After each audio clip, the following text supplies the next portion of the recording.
Welcome. My name is Michael Mastro. Thank you for listening to my channel, Vastu Creations. Today, we're going to talk about March 29th, 2025. There's a solar eclipse in Pisces, new moon in Pisces, and Saturn is moving into Pisces along with five other planets. This is a very, very transformational time. Uh, Saturn has to do with boundaries and discipline. And during this time, the sun gets obscured and it reveals hidden parts of our nature that come up to be healed. So it's a time to confront our darker side, our shadows, and heal those parts of ourselves. So Saturn itself, again, discipline, boundaries, ability to focus, and Pisces is all about spiritual growth. So I think this time, Saturn will give us the discipline to stick to our spiritual practices so we can really attain major spiritual growth and transformation during this time. Uh, so each sign will react a little bit differently to how this is happening.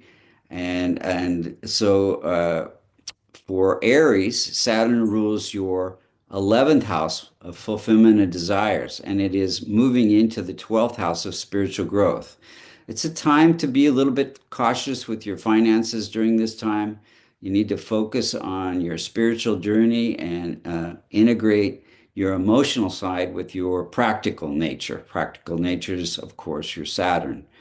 Um, and then for Taurus, Saturn rules your 10th house of career, and it is moving into the 11th house of fulfillment of desires. This should be a very good for spiritual uh, growth in your career, and it's a good time to learn to detach from material aspects of your life or material attachments.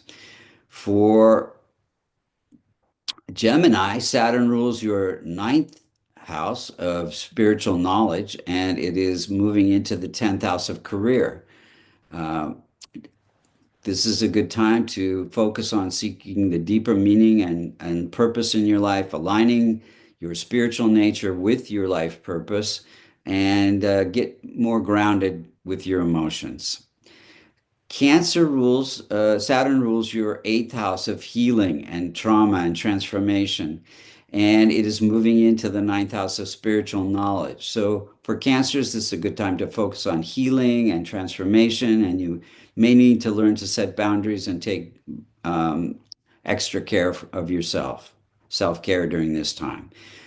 For Leos, Saturn rules your seventh house of partnerships and relationships, and it is moving into the eighth house of healing. So this is a good time to focus on healing your relationships. Be a little bit careful to avoid arguments. Learn to be disciplined in your emotional life. For Virgos, Saturn rules your sixth house of health and healing and conflict, and it is moving into the seventh house of relationships. Um, so this is an important time for Virgos to focus on connecting with your intuition. You may need to learn to trust your emotions more, but be very cautious in your relationships. Avoid arguments by all means. For Libras, Saturn rules your fifth house of creativity, and it's moving into the sixth house of health and healing. Libras should focus on spiritual and creative pursuits and learn to set boundaries and take very extra care of themselves during this time. For Scorpio, Saturn rules your fourth house of happiness and home life, and it's moving into your fifth house of creativity. Focus on healing and transformation. You may need to learn more, be more disciplined with your emotions during this time.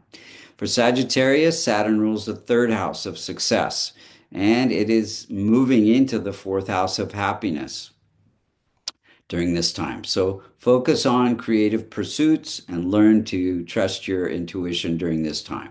For Capricorn, Saturn rules your second house of wealth and stability in your relationships. It is moving into the third house of success.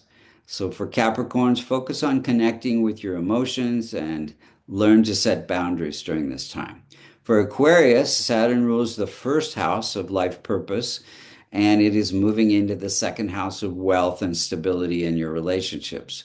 So for Aquarius, focus on your spiritual and creative pursuits and learn to be more grounded in your emotions during this time.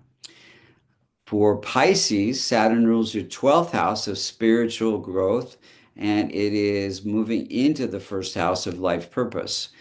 Pisces should focus on connecting their intuition with your life purpose. And you may need to learn set boundaries and take extra care of yourselves during this time.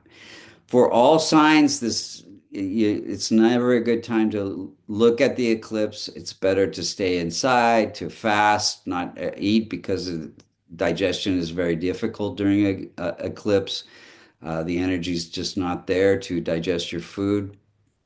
It's a good time for extra meditation and chanting because your meditations can be twice as powerful during this time. And it's a good time to ground in any way that works for you. Going for a walk in nature, well, it's probably better to stay inside during this time, but focus on letting go of all your past trauma and enjoy this time. Thank you so much for listening.